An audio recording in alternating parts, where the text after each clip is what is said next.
We play and call it work.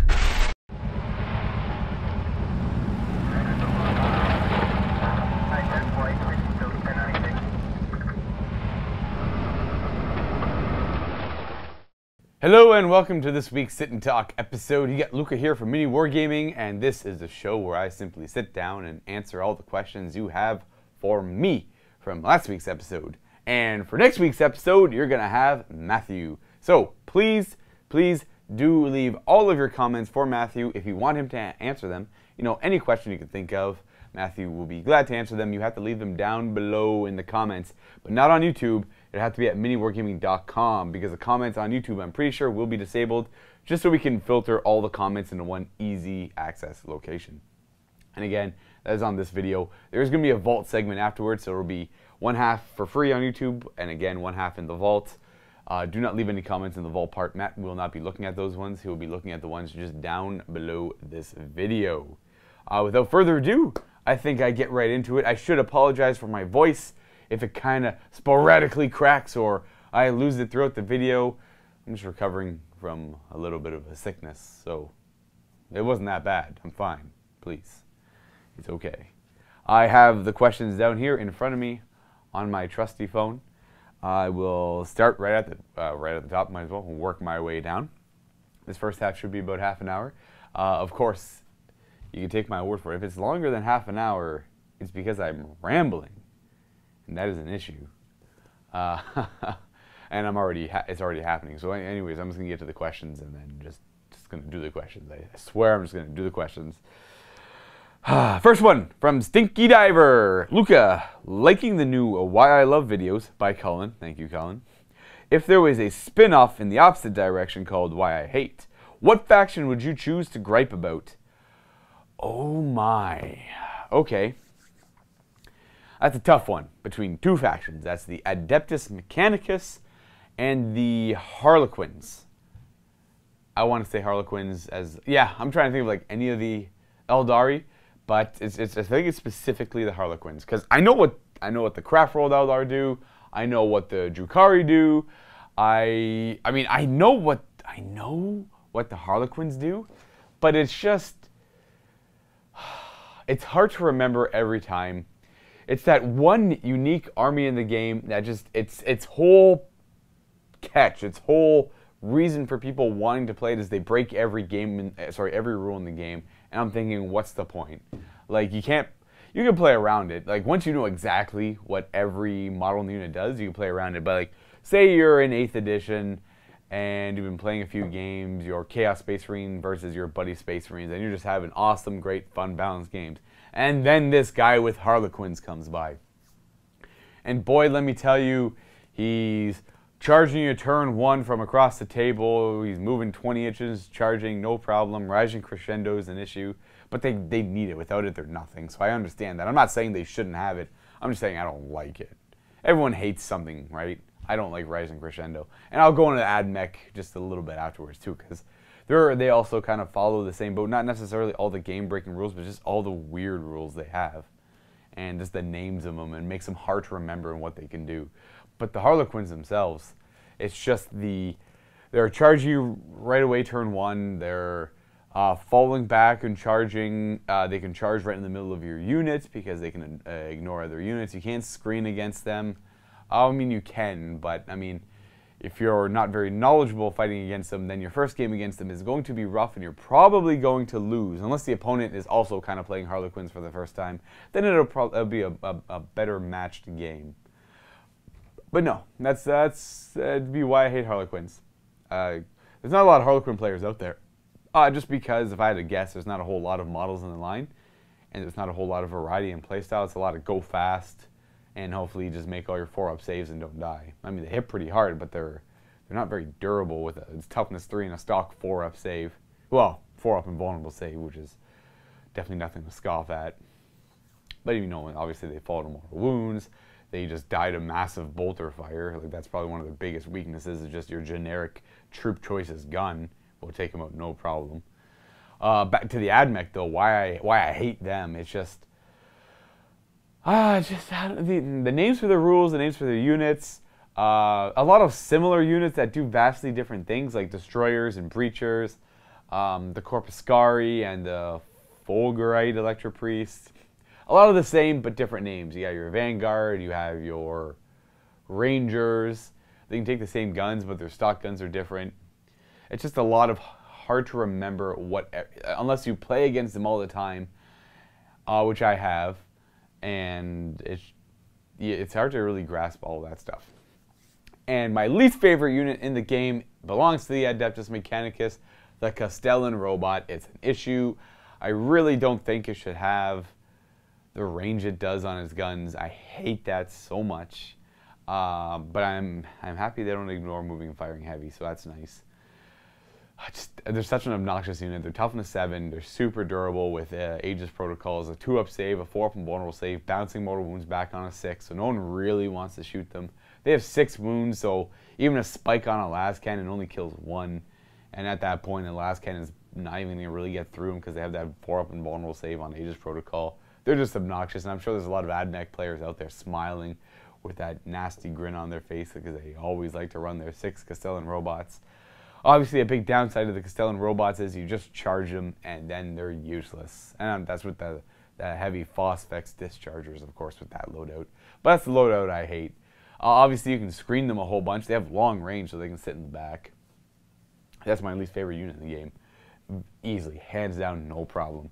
And that would be what I would gripe about. Next question, we have Zerga Lurga Durg.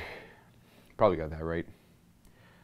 We have Luka the Dice, Luka, Mr. the Dice, Beat Cat Bat Rep. See, I would have liked to go with that name, Beat Cat Bat Rep. It just sounds like I beat cats though, so that's not. I guess that's not the message I want to convey. My question for you is twofold. Firstly, which army is in your opinion the strongest top to bottom right now? Ooh, and inversely, which is the weakest? What do I think? Oh man. I've been asked this question before, not on a sit and talk, just casually, and I'm just I had a hard time answering it. I'm not too sure. If you're looking at the tournament scene, then it's all rock paper scissors. There's a whole lot of hard counters to this, hard counters to that. There's the stupid Orclus, which takes forever to play and it just plays the time. That's not great, so I'm not going to even give that. It's not even worth mentioning more than that. There's it's all heavy rock, paper, scissors. I have no idea what the strongest list is. I honestly do not know. I don't play tournaments enough. I play them like once a month. There's a lot of options, right? There's like, obviously you have your generic like soup, like Imperial soup-ish list, as people are still calling them that. There's a lot of like, obviously Gilliman can pull out some nasty stuff. But on the flip side, you can have some nasty Craft World stuff too, which is a mix of other Eldari. Lots of nasty Chaos stuff right now with the bringing like 3 different detachments of the 3 different Chaos stuff. Like you have like Thousand Suns, Death Guard, and Chaos Demons, and you have 9 Demon Princes that can be pretty effective. Obviously, again, I'll mention them one more time. Orc Boy spam is super effective. No one can kill that many boys, and no one can finish a game. You just get all your boys on objectives, and you just kind of play the time. It's super interactive. Oh, one of the weakest armies out there, that's easy. It's probably at the moment Space Wolves and Genestealer Cults. Just because Space Wolves they don't have anything going for them. They're your generic Space Marines. Thunderwolf Cavalry are okay. Wolfen are great. They kill whatever they hit, but they just die right back. They're essentially the same thing as a Genestealer. A Genestealer is going to kill whatever it hits, but it's going to die right back, and a Genestealer is a whole lot cheaper. But yeah, Genestealer Cults are down there as well. All the armies I mentioned earlier, I put them all on the same kind of level. For Necrons, at a casual level, they're pretty strong. At a competitive level, they're okay too. If you're like spamming destroyers and tomb blades, you could get up there pretty high, like not super top tier, but like pretty close to the top. Like maybe like not god tier, but top tier, one right underneath that. If there is even a god tier for 40k, don't take anything I say seriously. I'm not super knowledgeable on the tournament scene. Sorry. I apologize for the cough, and I will apologize for further coughs. But I don't know what the top team is, or what the top army is. I do know that Space Wolves and Genestealer Cults are probably dang near the bottom. I would not be surprised if they were rock bottom. I would say probably Gene Stealer Cults and then Space Wolves, just because Space Wolves do have access to more things, such as like Wolfguard, different loadouts on Wolfguard. I am a huge fan of Wolfguard with jump packs and storm shields and combi plasma. That's always good. And then you can ally in Ultramarine Librarian or just some Librarian with a jump pack from a different chapter that casts Null Zone. And then they can just all jump around. You got Null Zone Librarian, and you have all these combi plasma just rapid firing down, killing literally anything because they don't have any invulnerable save or armor save. That could be pretty good. Not like obviously it's not good enough to be mentioned anywhere in the competitive scene, but I think it's still pretty good and they have the option to do it. Though for most people, I assume it's a lot of converting work, and that's no good on its own. But that's pretty much what I would think on that. Secondly, if you could have one vehicle from 40K in real life, what would it be? Or which vehicle would it be? There's a lot of good vehicles out there. I like the idea of a really nasty orc chopper. Though it would be very dangerous. Oh man, this is like rhinos are always great. There's a big box. Who doesn't love APCs? Spartan. Ooh, a Spartan assault tank. There you go. I would love to have a Spartan assault tank. Don't know where I'd park it. Don't have room in my current place. It's pretty big. I mean, I guess there's Mastodons, which are even bigger. I like the Spartan a lot. I really, really like the Spartan. It's that good happy medium between the ridiculous Mastodon and the really piddly weak Land Raider. Pay a little bit more points, get more guns, get a little bit more of a durable vehicle in the way of wounds, and then you have your Spartan. And it's pretty good. The Health Forge one's pretty good in close combat too. So if my Spartan ever gets too damaged, it could just eat a few helpless civilians, and then it kind of fixes itself. It's awesome. It's just like that's just like free repair costs as my Spartan goes around eating people, and then I'm fine. That's awesome. I can't like that's great. Yeah, Hellforge Spartan, bam, right there. Definitely with all of its las cannons and its heavy bolters, just for show. They're never armed. I wouldn't have any reason to arm them. I'm in Canada. Yeah, what am I gonna do with 8 las cannons and heavy bolters? I could have some fun with that, I guess. Thirdly, and unexpectedly, if you could have a 40K monster as a pet, what would it be? A 40K monster as a pet? Necron Scarab Swarm? Or do I have to have a singular Necron Scarab? Could I have a Tomb Sentinel? It's pretty big. Like, what constitutes a pet here? Could I just have, like, Tyrannifex as a pet? Could I have a Moloch as a pet? Moloch would be a cool pet. Kind of go takes care of himself and just pops up whenever you get home from work and just it's got this big hole in your backyard. Oh man, you need a pretty big backyard. Oh, I'm trying to imagine how big a Moloch is. I'm pretty sure it's like, just off the top of my head, I want to say it's probably like 30 feet. No, sorry. Like, yeah, 30 feet tall, maybe like 3 stories. No, it's probably taller than that. Maybe it's like 40 to 50. The model seems pretty big. I know the models to scale aren't perfect, but the model's like giant. You got like a little space marine here, so maybe it is like near 50 feet tall. You know, like a Hormagaun's kind of a cool pet. I mean, it's pretty terrifying at the same time. Are we assuming it's trained and housebroken? That's pretty important to consider. I could just have a what are the Space Wolf? That'd be kind of cool. Like the Fenrisian Wolf. That'd be great. I don't know. I can't think of one. A Canoptic Wraith. There's a lot of good options.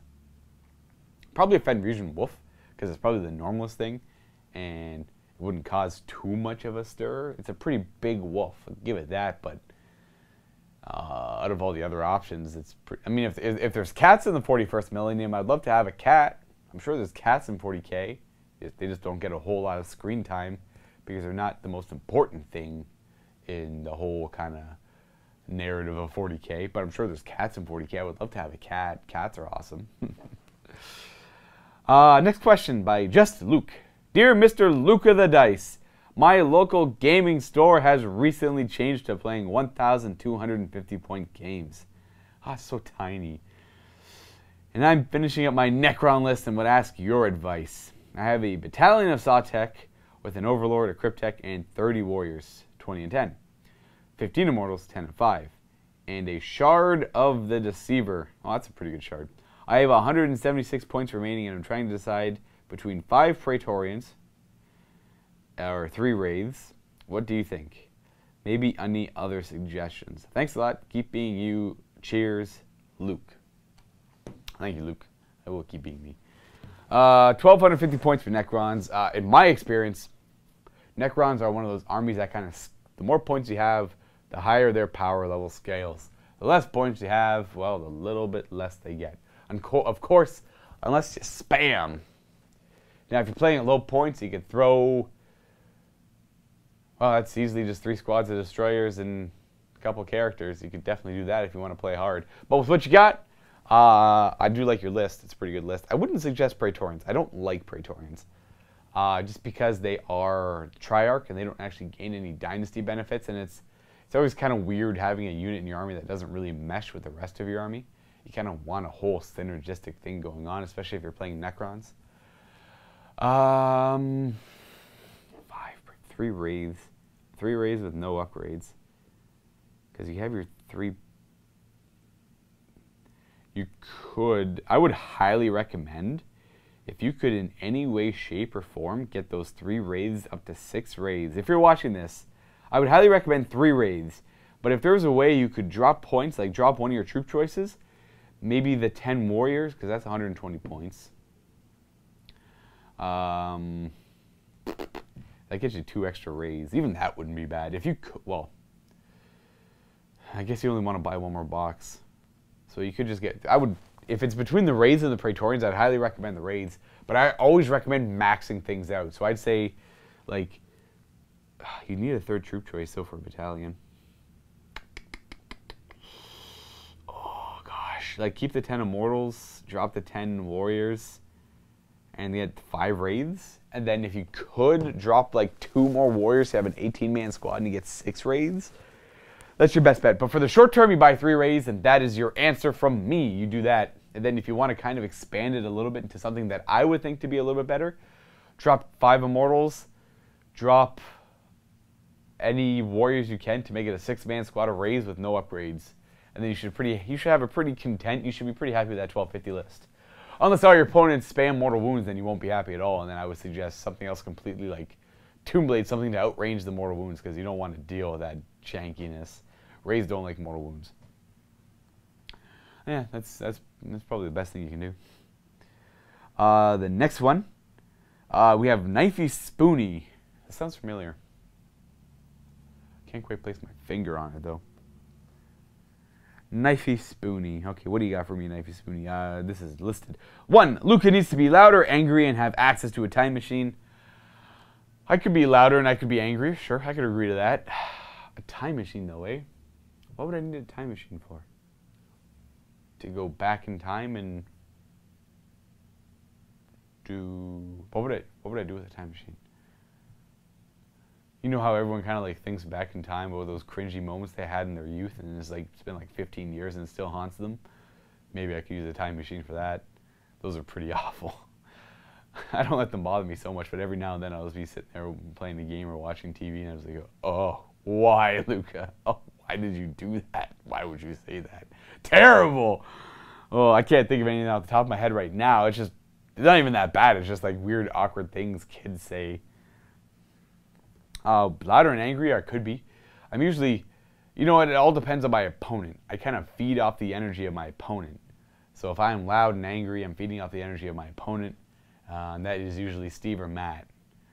Just because they have a lot of energy when they're playing the game. So because of them, I'll feed off. And when I'm playing against Josh, it's more of a calm, casual game until Josh starts spiking dice, and I just don't want to play against him anymore. I just want to leave. I just want to concede. And it's not in the good spirits of the game. Josh is the only person that really gets under my skin. And you know what? It's not just me. I'm pretty sure Matt doesn't like to play against him. Not by all means, Josh is great to play against. I've had a lot of good games with Josh. But, like, people, for whatever reason, he gets under everyone's skin, and he doesn't know why, and we cannot give him a reason why either. So it's not even his fault. It's just something about it. Something about him. Being briefly serious, thanks for making the bleak alienation of life under capitalism slightly more bearable. You've been an awesome addition to a cool group of content producers. Thanks for all the hard work.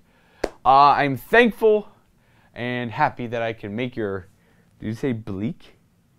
Bleak alienation of life under capitalism slightly more enjoyable. You know what, I kind of agree. I like to imagine I kind of just go through the motions of life. When I'm off camera, hanging out with my girlfriend, hanging out with my friends, it's just, I'm not gonna use the word bleak. It's exciting, it's fun, but I'm just like, I just don't care about anything on the outside world. It's just like, I feel like I'm in the machine, man.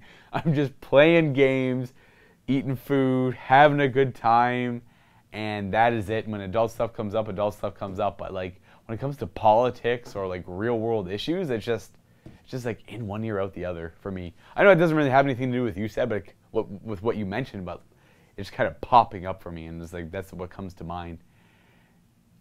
Just kind of like living life one day at a time, and just I don't know. I don't know why I thought about that just randomly. The next one, Mylin. Hopefully I pronounced that correctly. Mr. The Dice. I've come to own the name. I've come to accept the name. I actually kind of think it's pretty funny. We at the office like to imagine it as some sort of like mobster name. Like, I'm Luka the Dice Pavichevich. Don't ask him how he got that name. I don't even know where it came from. It's kind of a similar effect as like Matthew, right? His name is like Matthew Glanfield, except everyone, like not everyone, a good amount of people thought his name was Matt Batrep because his show was Beat Matt Batrep, and he used to get emails back in the day where it's just like, "Dear Mr. Batrep, blah blah blah blah blah blah." So it's kind of the same thing with that, where the show kind of take on the name of the show. What do you think of Wild West Exodus? Ooh, I love Wild West Exodus.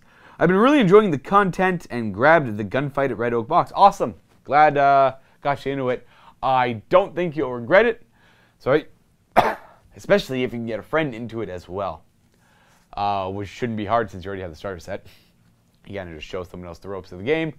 And they should easily get into it themselves. It's, you know, when you start really getting into the posse building and it's like playing with a couple posses at once with different bosses, the game can get pretty intense. Like, it gets pretty, like, the stuff you've been seeing is like pretty low scale skirmisher stuff, but it can play up.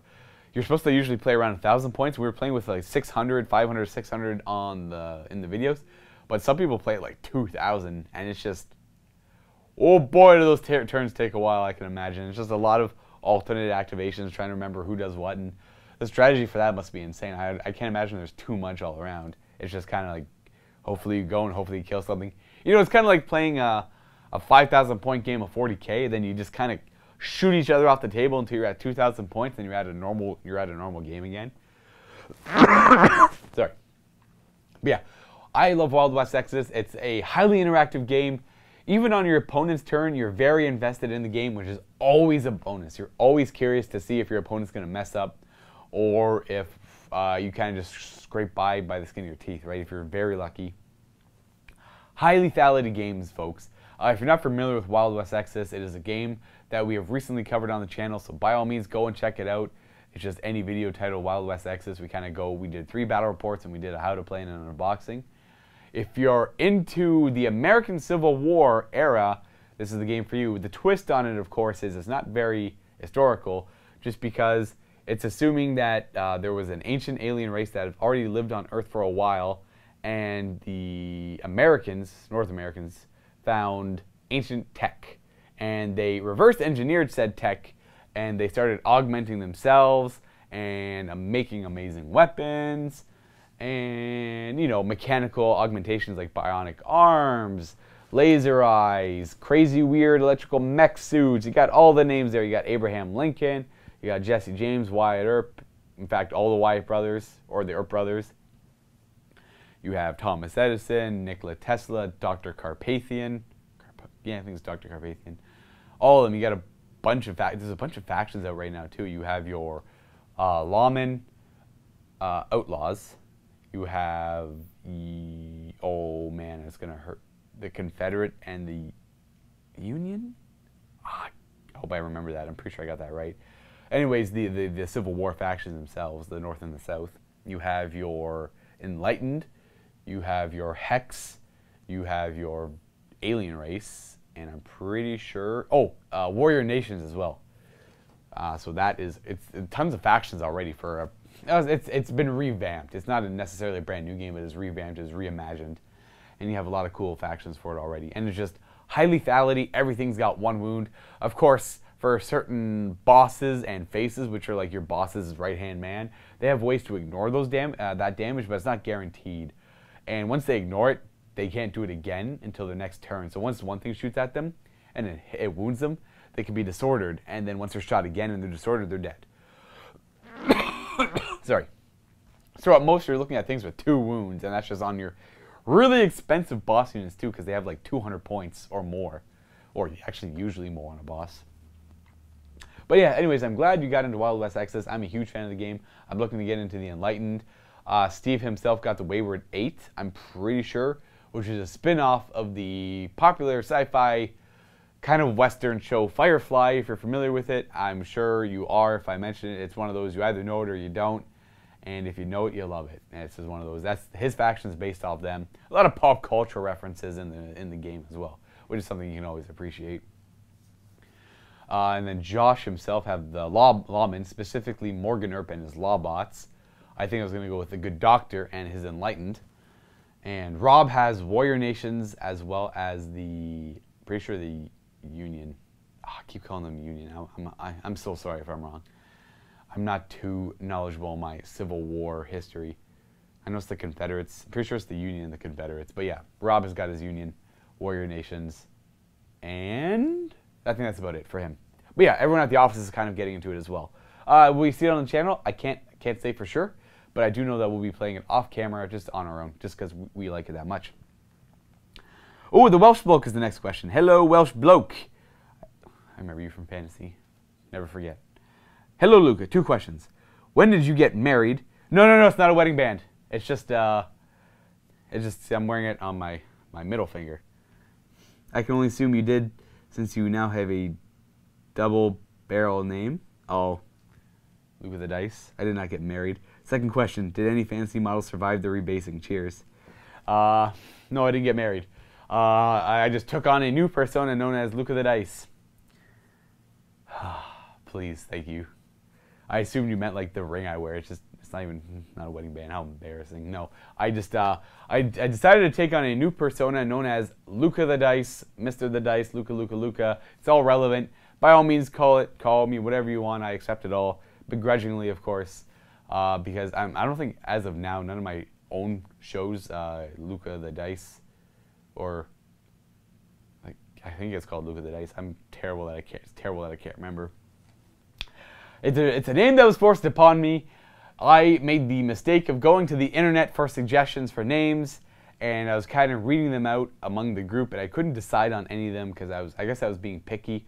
Everyone loved Luka the Dice. It's a play on luck of the dice, and that it stuck because I was given the option to pick literally anything else, and I just could not. So maybe deep down inside, I loved it just a little bit. It certainly doesn't feel like it though. So thank you, random internet person who suggested Luka the Dice. I'm sure you've got a grin on your face.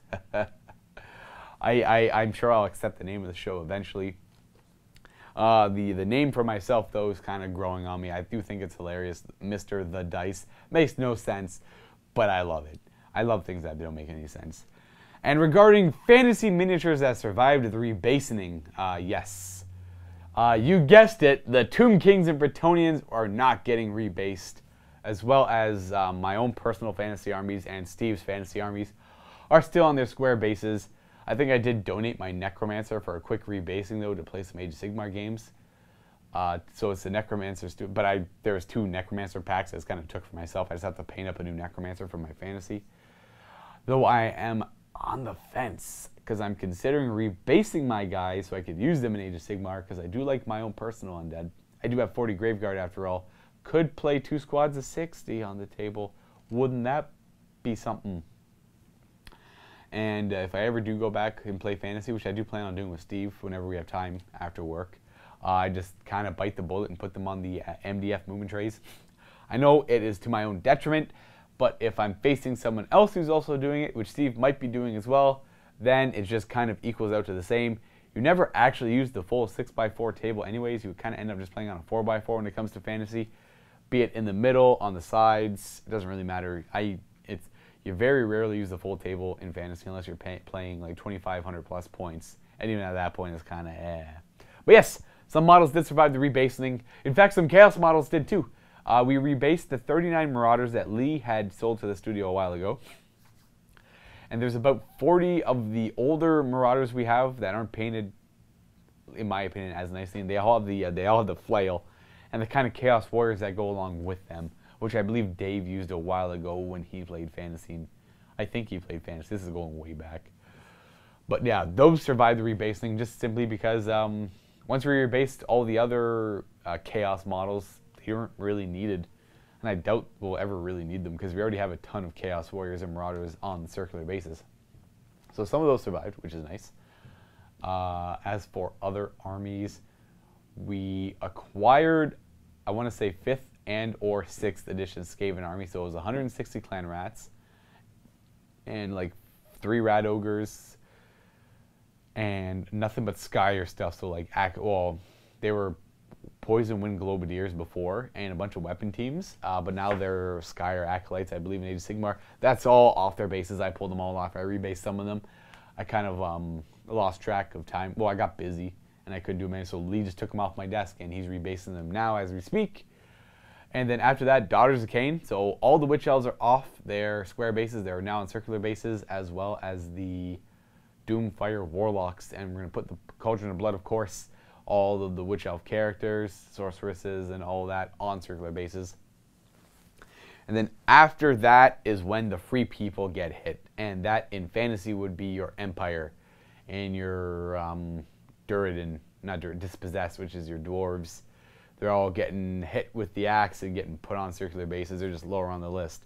Currently we're working on the Skaven and the Daughters of Cain. So not a whole lot are going to survive, but I can assure you those random sparse Marauders and Chaos Warriors, as well as the Bretonnians and Tomb Kings, will remain on square bases until those models ever become relevant in Age of Sigmar, or until Matt feels like he wants to use them in a narrative campaign and makes up his own rules for them, and then they will get rebased. I guarantee that will happen. Maybe not tomorrow, but some point in the future. That, folks, is all actually, no. I'll do one more question, and then I'm going to go to the vault segment. This one is from Cerberus. Luka, you are by far the best content producer when it comes to narrative campaigns and role-playing. You really bring the characters to life with backstories and actions they take. Theo needs to be immortalized. Golden statue, terrain piece maybe. Keep it up. Thank you, actually. I appreciate that. I do have a lot of fun playing the narrative campaigns. Theo was my favorite character right off the bat. Even when I made him just with his lightning claws and jump back, I really loved the idea of that one solo Vanguard veteran going around just carving things up with lightning claws. He was my horde killer at the time when hordes were 5-man strong.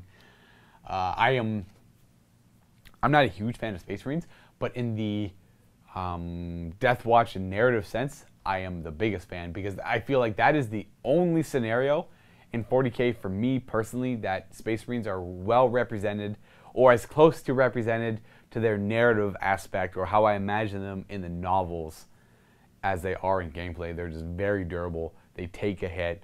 They're super strong. It's just awesome. Space Marines just going around killing everything is great. And they're all super specialized Death Watch members. It feels like it's a good representation. I love the Death Watch narrative campaigns. Therefore, I really like to get into the narrative of it, and I really like to make my characters come to life. So Theo was my favorite right off the bat. Right after him, Olaf I love the idea of the Terminator, who's just like terrified of teleporting, but he's got this super advanced Terminator armor that can just teleport all over the place on the spot. I love that. Freaking loved it, and I'm super excited for the next Death Watch narrative campaign that is going to be on Tyrus, or a follow-up on the Tyrus incident and a follow-up on the Dark Heresy narrative campaign that we all ran here at the studio. So I hope we're all looking forward to that. If you haven't already seen teasers, Theo is immortalized. He is in a Contemptor Dreadnought with a jump pack, and he's got that same war scythe, so he's coming back. It's going to be his first missions back on the table. He's going to be a little bit nervous, but he's going to be fine. He's going to have all the right stuff. But for the question, in 40K, what army do you think really needs remodeling, or which models need updating? And what is the worst army in 40K? I would go with Orcs for remodeling. I think Games Workshop kind of has that in mind. I'm not a huge fan of the diaper stance on the Orcs. It's just you're kind of squatting a little bit and your shoulders are up and your head's out, and you got your Slugga and you got your Choppa, or sometimes you got your Slugga and you got your Choppa, or sometimes you got your Slugga and you got your Choppa. I'm trying to stay in frame. You got them up in the air, you got them down.